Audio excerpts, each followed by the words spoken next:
Hi everyone, my name is Matt. I'm the youth and family pastor at Cornerstone Church in Marshfield. I'm here today with your Cornerstone Connection, a daily devotional. So, I have a question for you. Maybe it was growing up, or maybe it's even in your adult years. I have no idea. But have you ever been found out? Meaning you got caught doing something that you shouldn't have done. I recall when I was a teenager, my mom had a rule. A lot of my friends had mopeds, and I did not have a moped. But she made it very, very clear that number one, Matthew, you are not to ride or drive a moped. That was number one. Number two, if you even dare to think or imagine that you're going to get on a moped, you better believe that you are wearing a helmet. Well, when I was 16 or 17, my buddies decided one day to come by my house and they wanted to get me on a moped, and I just could not resist the temptation. And guess what? There were no helmets present. And I got about, 2 blocks down the street on a moped, my first time ever driving one. Got too close to my buddy's tire in front of me and started to swerve, lost control, and went headfirst into the cement in front of me. So let me just tell you, there was no hiding from Mom. I was found out. And of course, number one, she was sad and concerned about my injury. But number two, she was not pleased with my disobedience. And that's the thing about sin. That's the thing about disobedience, is we can try to get away with things, but if we are found out, there's going to be consequences for that disobedience, for that sin.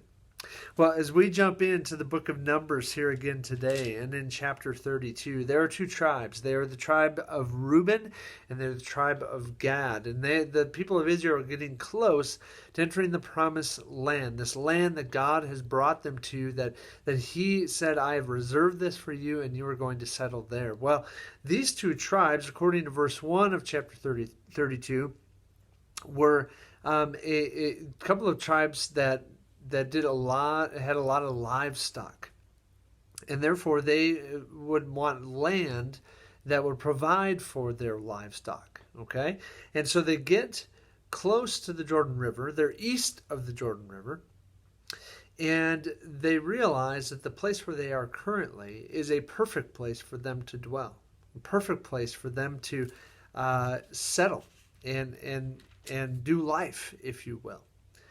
Well, they bring this idea up to Moses and the leadership and let them know, hey, we would like to settle here in this place east of the Jordan.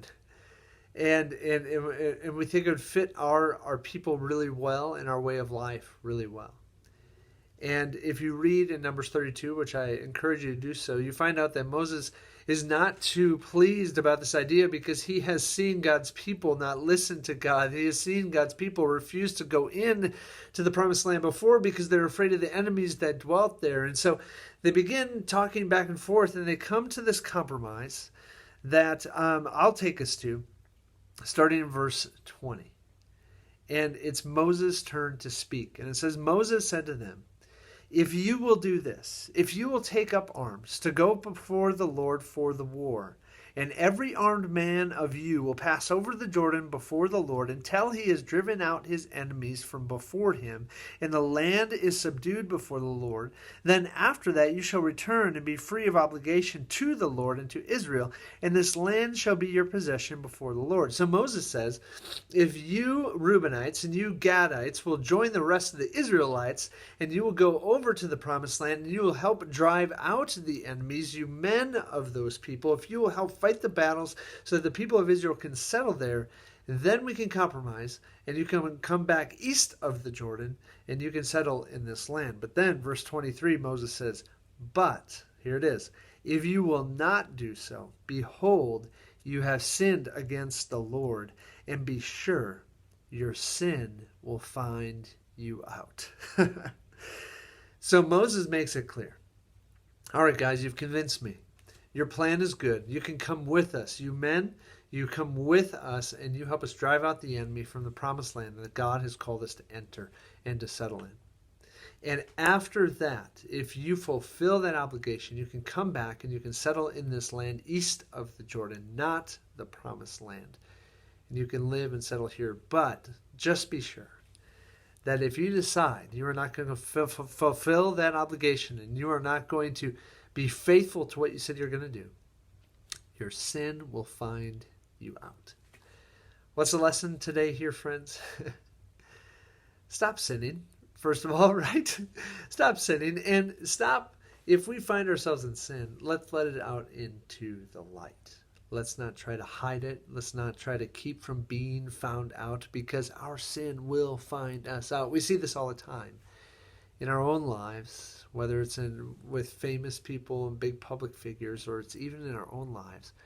If we try to hide and conceal our sin and disobey and not tell anybody about it, eventually we will be found out. Instead of that, let's let it out. Let's let it out in the light and not hide in the darkness. And we'll experience much more life here now and for eternity.